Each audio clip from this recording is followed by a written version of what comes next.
Yahudi.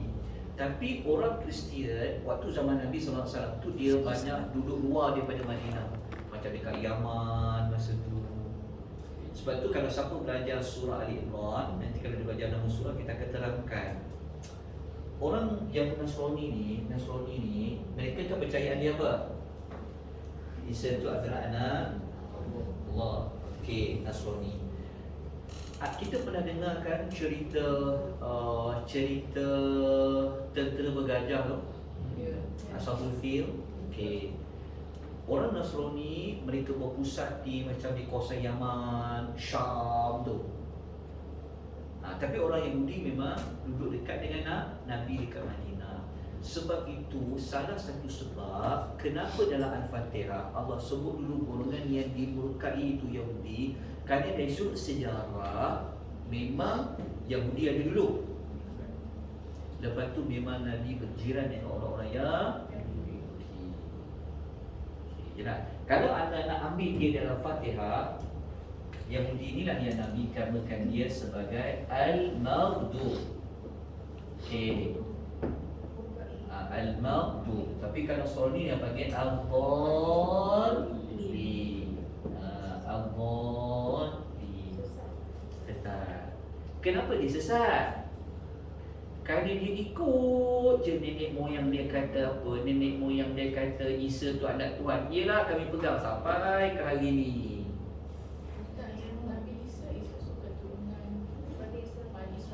Yes. Tetapi Bani Israel tak suka Nabi Isa sebab Nabi Isa telah membongkarkan, menerangkan kejahatan-kejahatan mereka dan sebagainya, dan mereka katakan Nabi Isa ni nak jatuhkan kerajaan ketika itu yang orang Bani Israel jumpa raja, akhirnya mereka nak bunuh Nabi Isa. Itu Nabi Isa naik itu adalah sejarahnya. Okey, maknanya siapa belajar sejarah Kristian, dia kena study lukisan Nabi Isa. Sebab masa Nabi Isa nak naik ke langit tu pun ada Kristian lagi. Kristian tu berlaku setelah bertahun-tahun Nabi Isa naik ke langit. Sebab tu mereka berfikir yang salib tu, yang mereka salibkan tu itu Nabi Isa, sedangkan Quran kata diserupakan macam Nabi Isa. Sebab itu suatu hari nanti ketika Dajjal dah datang, turunnya Nabi Isa. Salah satu sebab kenapa Nabi Isa itu Allah turunkan, antara sebabnya kerana nak membuktikan kepada orang-orang Yahudi dan Nasrani bahawa Nabi Isa itu masih hidup. Bayangkan satu hari nanti apabila dia nampak, oh inilah Isa sebenar. Faham tak? Itu dia bagi sesat. Kenapa dok berpegang pendapat? Jawapan dia nak kata sesat lagi. Kenapa? Kerana kalau kita buka surah Ali Imran, betul kalau kita belajar dalam surah Ali Imran, kenapa Allah letakkan keluarga Imran? Sebab Nabi Isa di bawah tajuk keluarga Imran.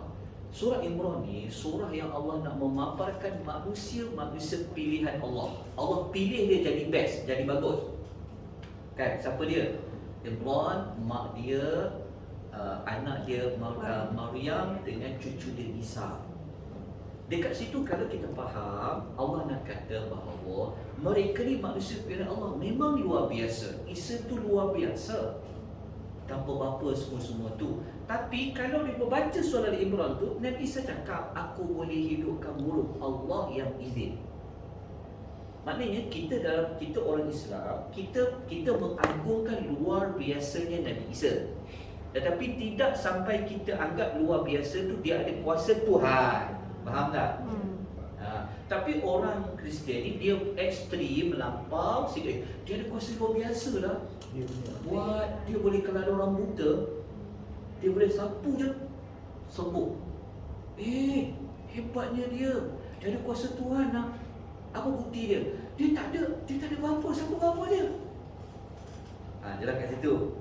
Okey, tapi itu adalah pandangan, cara faham yang tak betul. Sebab itu dalam surah Ali Imran, mereka padri-padri otak-otak Kristian ni datang ziarah Nabi kat Madinah. Mereka pergi jumpa Nabi dekat Madinah. Lepas tu Nabi pun bagi satu alasan yang sangat kuat dalam surah Ali Imran ayat baru kami belajar tadi, perumpamaan. Kan Allah kata macam ni, okey. Allah kata, sesungguhnya kejadian Isa ini sama macam kejadian Adam. Adam, Allah ciptakan dia daripada tanah. Okey, daripada tanah. Okey, kenapa? Okey, kalau mereka menganggap Isa ni luar biasa, dia jadi anak Tuhan, kenapa? Kalau dia pegang hujah tu, kita kata, siapa lagi luar biasa? Adam ke Isa? Adam, kan Allah kata, khalaqahu min turabin. Bila Allah kata Allah jadikan dia kun fayakun. Maknanya kalau mereka, Nabi bagi hujah mudah je. Kalau kau menganalogikan bahawa Nabi Isa ni anak Tuhan kerana dia tak ada bapa, dia ada mujizat-mujizat, kita kata, kenapa kau tak menganak Tuhankan Nabi Adam? Sedangkan Nabi Adam tu lagi ajaib, dia daripada tanah lagi. Kata tak? Langsung tak ada bapa, tak ada mak. Siapa lebih ajaib? Adam. Mati akal. Jadi dia kalah dah hujah. Kalau kita nak buat dua perbandingan tu, itu yang dalam surah Al-Imran tu Allah kata, ajak dia orang pergi bersumpah siapa yang betul. Itu dipanggil hujah bersumpah. Orang dulu kalau nak tahu siapa betul tak betul, kalau masih dah, kalau satu pihak tak nak terima, digunakan konsep sumpah. Kalau aku betul, aku pegang ni, tapi mereka tak berani nak bersumpah. Adalah surah Al-Imran tu. Jadi sebenarnya maksudnya Allah Ta'ala ni tidak beritahu bahawasanya hebatnya Nabi Isa ni macam mana pun, dia boleh buat ambil tanah, tiup jadi burung. Kalau kita buat ajaib jadi burung, macam ni kita boleh buat lah. Dia memang boleh buat jadi burung. Tapi kalau kita baca dekat surah Al-Imran tu, dia kata bi'idhnillah, dengan izin Allah, dengan izin Allah. Dia kan ajaib sebab masa dia kecil dia cakap. Kan masa dia kecil tu, mak dia dukung dia pergi balik rumah. Dia kata, hey saudara Harun, kau dah buat apa ni? Mak kau orang baik, pak kau orang baik. Maryam tak cakap apa-apa. Dia tunjuk isyarat. So budak tu cakap. So cerita keajaiban Isa ni dia jadi turun-temurun cerita tu. Itu yang mereka menganggap, dia boleh bercakap masa dia kecil. Bayangkan, Isa tu cakap, dia jadi Nabi, dia akan diberkati mana-mana masa dia kecil. Kita kalau ada anak bayi kita bercakap masa kecil je lah.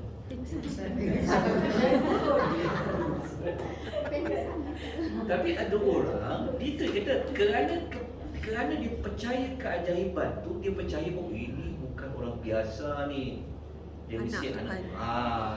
Jadi, tapi kalau kita baca pada ucapan Nabi Isa tu, dia cakap Allah, Allah, Allah. Itu yang dia tersesat tu, dia kata Nabi Isa anak Allah. Jadi ketika orang musyrikin tanya soalan, Allah jawab sekali, mengatakan dia itu lam yalid, dia tidak mempunyai anak. Kenapa? Kerana pernah orang mengatakan tentang Allah ni ada anak. Nanti kita akan sebut tentang betapa besarnya dosa kalau kata Allah ni ada anak. Apa sebabnya? Nanti kita akan sebutkan. Kalau nak faham maklumat ni, nak tengok ayat dia. Apa bukti dia? Tuan-tuan kena tengok surah Al-Ikhlas. Kita tengok nota 1. Kat sini ada dia. Tengok ya. Ayat ini, ayat nombor 3 kan, bertujuan nak menangkis dakwaan orang Yahudi yang kata Uzair itu adalah anak Allah. Orang Nasrani kata Nabi Isa adalah anak Allah. Orang musyrikin kata malaikat itu adalah anak perempuan Allah. Dalil dia dekat mana? Tengok dekat sini. Dalam surah Taha ayat 30 ada dua Allah sebut. Wa qalatil yahudu Uzair ibn Allah. Nampak? Orang Yahudi kata Uzair itu ialah anak Allah, anak lelaki Allah. Ibnu tu anak lelaki. Tapi kita tak guna ibnu, anak lelaki. Kalau kita anak lelaki, orang kata kita apa? Sebenarnya bin tu anak lelaki lah. Kita ni bahasa Arab, ya kan? Yusuf bin. Okey, Arugam anak lelaki. Sebenarnya ni bahasa Melayu, ni bahasa Arab.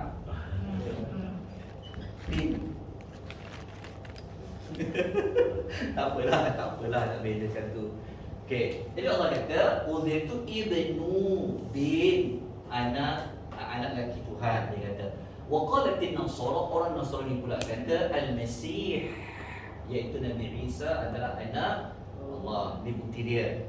Orang Nasrani pula kata dalam surah An-Nahl ayat nombor 7, wa yaj'alu lillahi al-banati subhanahu. Mereka mengatakan, mereka tu siapa? Kena tulis kat nota tu. Orang-orang musyrikin Makkah, mereka mengatakan Allah mempunyai anak-anak perempuan, tapi mereka sendiri memilih ada anak lelaki. Okey, satu lagi ayat ambil ni, surah As-Saffat. Okey, anda tahu tak Saffat tu apa maksud dia? Soft siapa yang buat soft tu? Malaikat. Malaikat, betul. Jadi dah satu Saffat ni Allah bagi tahu kan, Allah kata Muhammad, tanya dia ke orang-orang musyrikin tu, adakah Tuhan kau ni ada anak-anak perempuan dan kau orang pula pilih anak-anak lelaki? Bukti dia, orang Arab Mekah dia tak suka anak perempuan. Sampai sekarang tak apa sekarang. Maksudnya dulu anak perempuan ni kan dia tak bekerja, so dia perlukan anak lelaki. Kalau anak lelaki dia seronok, sebab anak lelaki akan tolong dia punya apa, tolong dia bekerja, wali musafir, bawa barang dia semua. Dapat anak perempuan dia pegang, anak perempuan tu hina.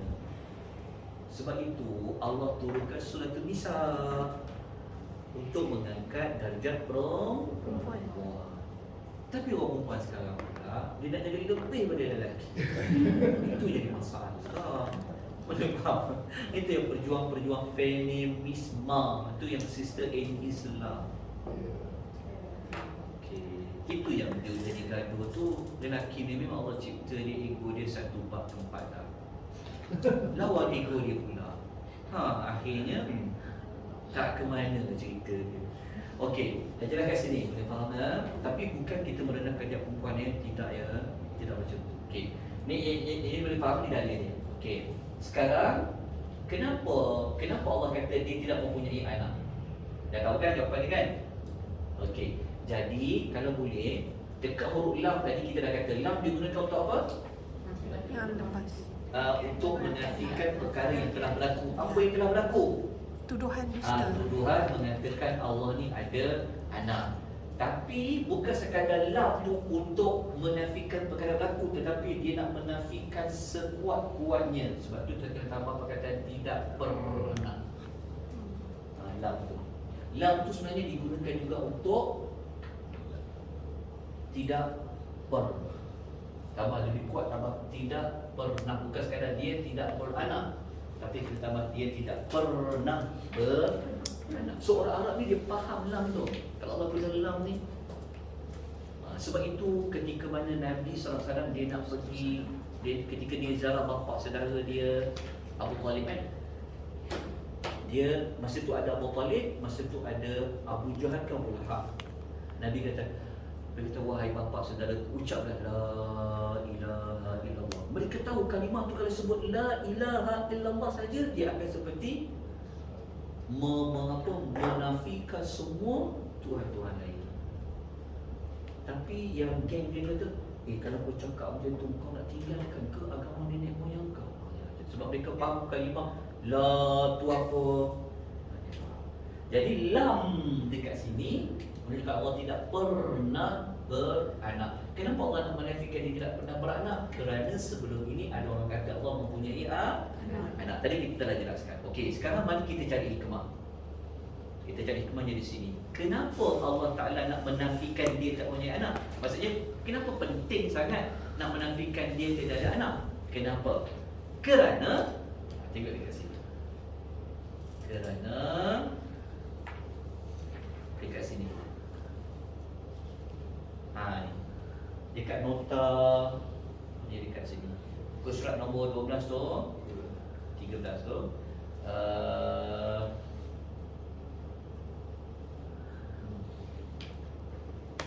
Ini ringkasan dia. Ni dekat sini. Dekat sini. Ini dekat sebelah dulu. Okey. Apa maksudnya kenapa Allah nak menafikan tu? Ada sebab. Kerana apa impact dia? Kalau Allah tak buat penafian, apa kesan dia? Kesan dia adalah kalau Allah itu dikatakan ada anak, impak dia, kesan buruk dia akan bawa kepada apa? Okay. Macam kita kalau ada anak, kalau kita ada anak kita ni ada tak sedikit gen mak bapak dia, DNA mak bapak dia? Ada. Kalau Allah tu ada anak, tentu anak tu dia akan ada gen siapa? DNA siapa? DNA Tuhan tu. Jadi Tuhan tu ada berapa? Anak dia Tuhan. Saya dapat anak lagi, Tuhan lagi. Nampak tak? Sedangkan Allah ni Ahadun, dia tu Esa. Jadi ketuhanan Allah tu tak boleh bagi pada anak dia. Lepas tu Tuhan menafikan dia tidak mempunyai anak. Sebab kalau diiktiraf Allah tu punya anak, maknanya Tuhan tu berbilang-bilang. Anak dia pun Tuhan juga tau. Sebab apa? Tengoklah dia anak siapa. Tentu ada DNA. Jadi macam tu, dari Trinity tu Iya. salah satu. Iya, salah satu daripada itu. Jadi cuma lepas tu satu isu lain adalah, sebab itu kalau ada baca Suratul Kahfi mula-mula Suratul Kahfi itu Allah dah terangkan, Allah memberi amaran kepada siapa-siapa yang kata Allah tu ada. Jadi alasannya apa? Kalau Allah tu ada anak, orang tak pergi dan jumpa bapak dia, jumpa siapa? Anak dia ada. Bapak dia raja tau. Anak siapa anak raja? Dekat dengan anak dia, dan sampai anak raja. Sedangkan dengan Allah tak perlu minta kata apa? Minta dia kata terus dekat dia. Perlu jumpa anak dia. Lepas tu pula kalau anak dengan bapak gaduh pula. Dua Tuhan gaduh.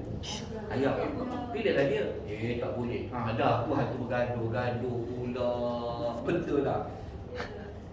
Dia bukan cerita kan? Cerita Thor. Cerita dewa ni. Dewa ni berperang dengan dewa ni. Bapak dia tengok je. Tuhan tak boleh macam tu. Macam kita pun anak pun pening. Mak cakap macam ni, ayah cakap macam ni, pening lah. Itu dalam perumpamaan Allah, dia bawa perumpamaan kisah. Mana lebih baik? Seorang yang ada tuannya satu atau tuannya banyak? Bibik pening kepala. Si bapaknya kata begini, si ibunya kata begini. Waduh, baik kau pulang saja. Ada dua arahan kan? Tuan ni kata turun hujan. Tuan kata jangan. Tuan ni kata pilih jadi PM. Tuan ni tak nak bukan nak PM, nak pula PM. Logik tak? Hujan itu logik. Jadi kenapa Allah menafikan dia tidak anak? Kerana Allah nak mengatakan dia itu satu je Tuhan.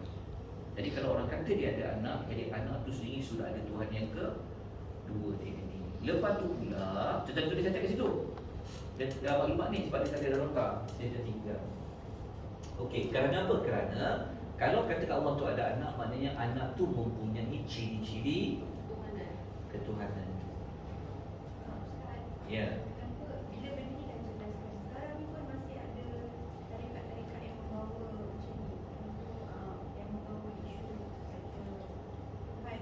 Ya, dewa-dewa tu yang jaga kutub sini, kutub sana tu. Ya. Macam mana sedangkan ini dah terlampau jelas. Ya. Orang Islam sendiri masih ada. Ya, dia pegang kepada wali-wali itu. Tapi penerangan macam ni saya dengar pertama kali. This is very logical. When you talk about gene tu, orang tak pernah genetik lah, bukan gene. Dia itulah betul lah. DNA. Satu. Saya tak pernah fikir macam angle tu ni. Okey. Yang lepas tu sudut yang lain, kalau kita tengok kata Syekh Jabir kata, kalau Allah tu ada anak, nanti akan bawa Allah tu kepada kebinasaan. Sebab anak ni kalau makin dia berumur, maknanya Makin tua. ayah dia anak kan? Mana tu? Semua orang faham. Kalau kau ada ramai anak, kau lama-lama anak kau membesar kau Matilah. mula dapat cucu, dapat cicit, mati. Jadi Tuhan ni nak kata dia tu tak mati, dia takkan binasa. Jadi itu dia menafikan sudut dia tak ada anak pula. Itu sudut yang lain. Sebab kalau kita kata kita ada anak, Tuhan ada anak, maknanya Tuhan tu satu hari nanti dia akan mati ke? Betul tak? Macam kita akan mati kan? Okey. Sudut yang ketiga, kalau Tuhan tu ada anak, bermakna Tuhan ni memerlukan kepada makhluk lain. Kenapa Tuhan perlukan anak? Kenapa perlu anak? Nak cakap? Sambungkan Kenapa perlu surat. anak? Saya pun tak tahulah Ustaz, tiba-tiba terberanak dah pula. Saya tak pernah nak ada anak. Betul tak? Tak ada. Mesti ada sebab. Kenapa nak anak? Kenapa nak anak? Sambung zuriat. Nak. Okay, maksudnya kita memerlukan. Kita berhajat. Perlu orang lain tolong kita. Nak sambung perniagaan kita ke, nak sambung kerja agama kita ke, kita perlu legasi tu. Dalam masa yang sama, tak berserilah hidup ni kalau tak ada anak. Maknanya kita memerlukan kepada sesuatu. Sedangkan Allah ni dia Tuhan. Kalau dia hebat, kenapa dia perlukan sesuatu? Patutnya semua tu yang perlukan dia. Itu jawapan dia yang lain lah. Kenapa Allah ni dia menafikan dia tidak mempunyai anak. Baru kemudian dia menafikan dia itu tidak diperanakkan, tidak dilahirkan. Okey, tengok dekat nota satu lagi ni. Okey, dekat ayat ni, ayat kita belajar nombor 3 ni, Allah ulang 2 kali kan lam. Okey, kalau ikut makna ayat, kalau Allah buat guna ayat macam ayat kedua ni boleh tak? Lam yalid wa yulad, dia tidak pernah beranak dan diperanakkan, boleh tak? Sampai lah kan maksud dia kan? Sampai tak penafian tu? Ya. Sampai. Tapi kenapa sampai nak ulang 2 kali lam? Lam yalid wa lam yulad. Kenapa nak ada 2 tidak pernah? Nak mengukuhkan lagi penafian. Kalau disuruh maksud, kalau guna satu lam dah cukup. Tak perlu ada lam ni. Tapi kenapa Allah ulang 2 kali? Kerana Allah nak mengukuhkan lagi penafian. Kerana dia berkaitan dengan perbuatan syirik. Macam kita kata, kalau kita nak menafikan, saya tak cakap dan saya tak buat. Atau Allah boleh kata, saya tak cakap dan buat. Tapi kenapa dia nak buat 2 kali? Nak mengukuhkan lagi penafian itu. Kerana ia berkaitan dengan perbuatan syirik, maka dia kena tegak lagi, kena kukuh lagi. Okey. Dekat ayat tu, kenapa di sebalik Allah kata dia tidak beranak ni membawa maksud apa? Kenapa dia kata dia tak dilahirkan, tak diperanakkan? Kerana Allah bukanlah sesuatu yang baru, yang itu di mana dia sebelumnya tidak ada, kemudian baru ada. Tetapi di sebalik kata Allah tu tidak diperanakkan, dia adalah zat yang pertama wujud dan kekal. Boleh faham tak yang ni? Faham. Okay, ringkaskan dia dekat sini. Kenapa Allah nak menafikan dia tidak dilahirkan? Kerana dia nak bagi tahu bahawasanya dia ini bukan benda yang baru. Baru tu maksudnya sebelumnya tak ada, baru ada. Jelas tak? Okay, baru. Tapi kenapa Allah kata dia tidak dilahirkan? Kerana nak menunjukkan dia wujud tanpa ada permulaan. Siapa sini yang dia tak ada permulaan? Semua ada permulaan kan? Sebelum kita berada dalam rahim ibu kita, kita ada? Kita tak ada. Menunjukkan kita pernah melalui satu situasi kita tidak pernah ada. Tapi Allah Ta'ala tidak pernah tidak ada. Dia sudah wujud sebelum mana-mana makhluk itu wujud. Macam kalau bincang pula, makhluk apa yang Allah cipta pertama? Kolam. Kolam, bukan kolam air. Pen. Kolam itulah yang menulis takdir kita. Sebelum Allah cipta langit, sebelum Allah ciptakan bumi, Allah telah, sebelum 50,000 tahun sebelum Allah cipta langit dan bumi, Allah telah perintahkan, wahai pena, kau tulis takdir sekian. Apa makhluk Allah yang paling besar Allah ciptakan? Yang paling besar sekali? Makhluk Allah yang paling besar sekali. Arash. Arashnya paling besar.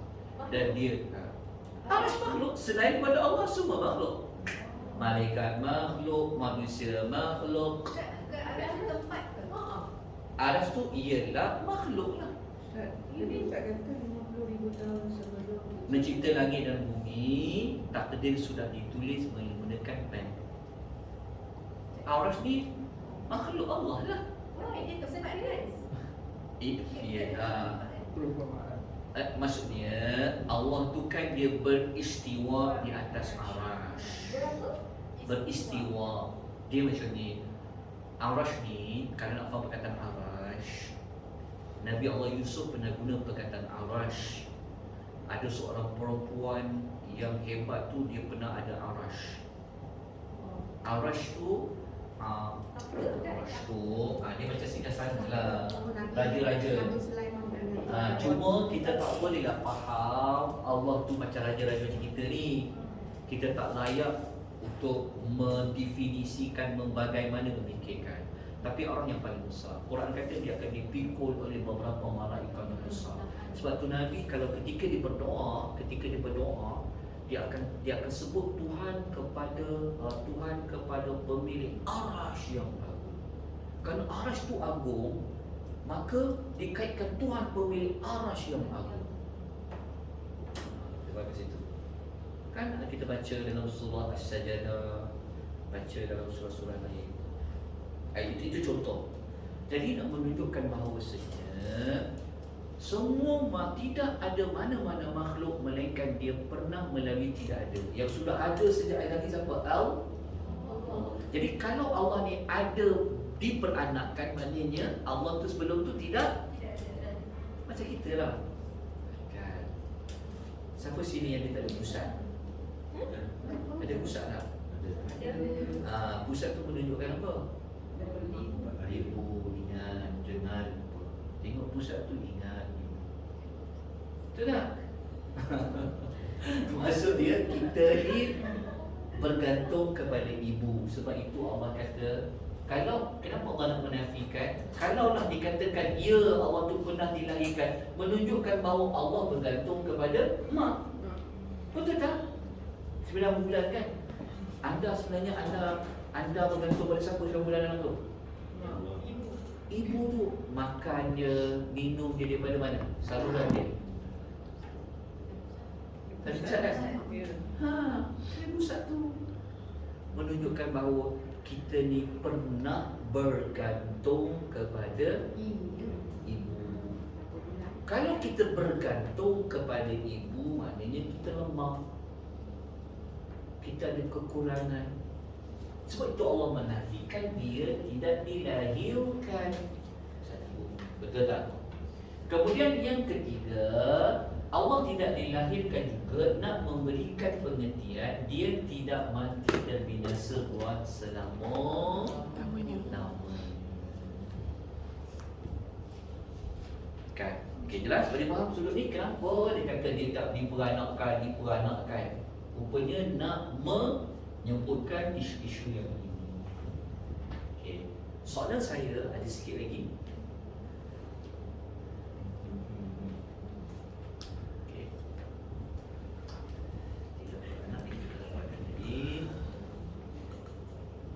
Ini yang saya sebut tadi, kita baca keterangan yang saya sebut tadi lah. Kata Mahmud Muhammad Ijazi, dia kata ayat ini membersihkan Allah daripada sifat diperanakkan, juga mempunyai anak perempuan atau lelaki. Mustahil Allah tu mempunyai anak, kerana anak merupakan pecahan DNA kita daripada bapa yang kita sebut tadi ya. Siapa Muhammad Mahmud Ijazi ni? Ini salah seorang pengarang kitab tafsir contemporary. Tengok letak kaki nombor 11. Jangan tengok kaki kita, tengok kalau letak kaki. Di Tafsir Al-Wadih. Ni saya jumpa yang terjemahan dia. Saya yang terjemahan. Tafsir apa? Al-Wadih. Al-Wadih. Wadih. Ni ulama contemporary. Nanti saya bawa contoh-contoh kitab tafsir. Okey, jelas kat situ. Sebab tu kita kan, sebab tu saya buat nota ni. Sebenarnya anda telah menggunakan pelbagai kitab tafsir. Lepas tu kalau kita baca satu kitab tafsir, dia punya kupasan takat tu je lah. Tapi kalau anda baca 2, 3, 4, 5, anda baca sebenarnya baca banyak ni supaya anda tak tersilap mentafsirkan ayat ni. Faham tak? Itu yang kata bina nota ni, bina nota. Nak hantar nota ni, aku nak hantar tak hantar, nak hantar tak hantar. Dia fikir aku ni hantar betul ke? Baca balik, nak kena edit balik macam tu. Kita tengok dalam kitab ni, kita tengok dalam nota kaki ni sebagai tafsir tau. Ni